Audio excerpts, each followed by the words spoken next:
I can record this for the sake of those of us who are not in the room.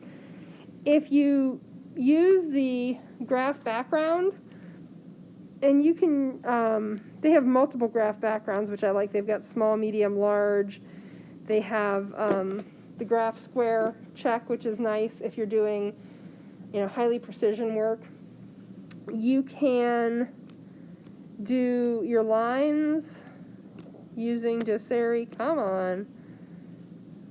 on, why is it being sluggish and not responding? Okay, well that's peculiar. Maybe that just doesn't work well. Okay. One of the many nice features is that it allows you to do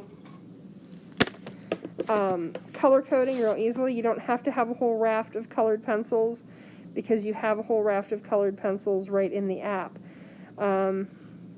You can line things up with a pretty high degree of precision. Again, that bell means nothing to us.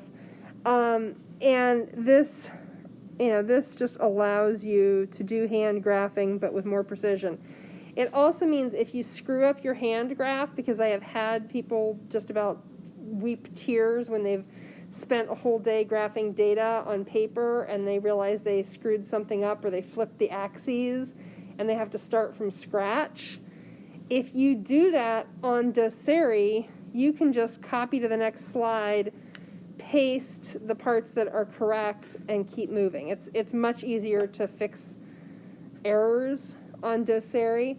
So with that, let's have a conversation, and I realize that you're all, like I said, you're the Midvale varsity team here.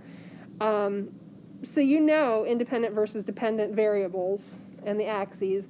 You know that the independent axis is the x. We put our dependent variable on the y-axis. So in physics, where we talk about this the most is with time. Anytime that time is one of our variables, the way I have remembered it for the last 30 years is time doesn't care about you. It marches on regardless of what you want. Time is independent. Invariably, time is your independent variable if it exists. In this lab, you don't have time.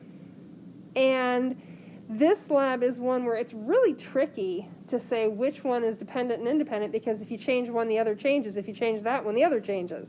So, there's this sort of hairy, like, which came first, chicken or the egg? Which is really independent, the circumference or the diameter? So, an argument could be made for either.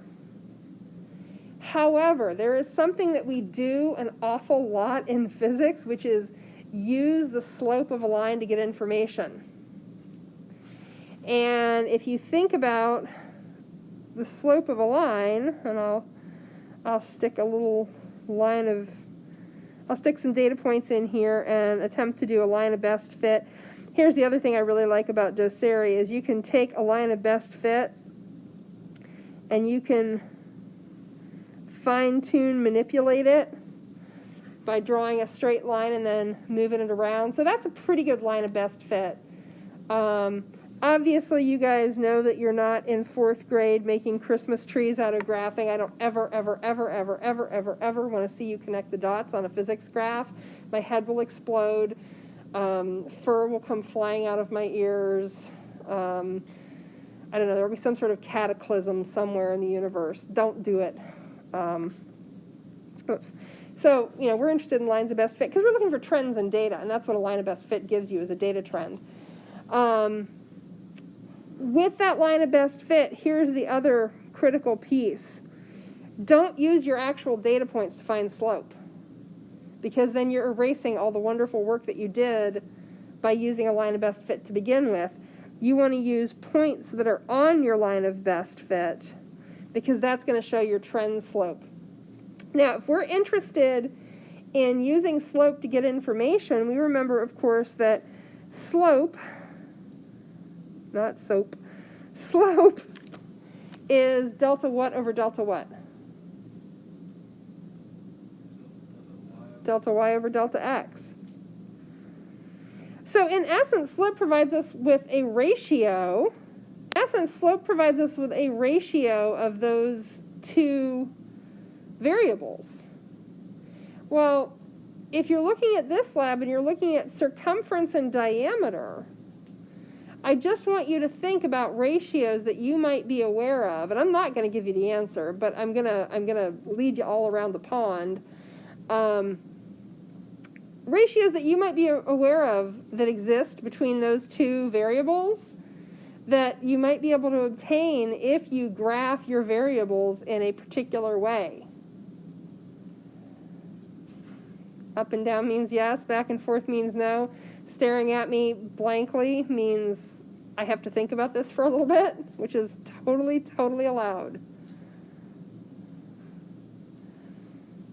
Okay. When you do your graph for this lab, you can do it on Docere. You can do it on paper, though I don't know why you would. I don't have any graph paper for you.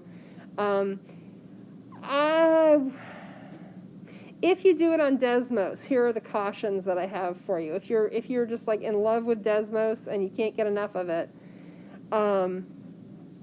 make sure that when you turn it in, you label the axes, because when you generate in Desmos, I don't think it labels the axes for you. So you need what that axis is, and you need units on the axis. Desmos will not do that for you automatically. So you will lose points if you don't have those things. And so, make sure if you do use Desmos that you then go back and add those. And you can even screenshot your Desmos graph, put it into Docere, label it, and then screenshot that, which is a multi-step process. But I will put the rubric for this lab on Classroom so you know exactly what you're getting points for. Like I said, these are 20 to 25 points, these little pre-chapter labs, but it's still nice to know, oh, if I don't do this, I lose a point. If I don't do this, I lose a half a point. So, questions on graphing? Okay.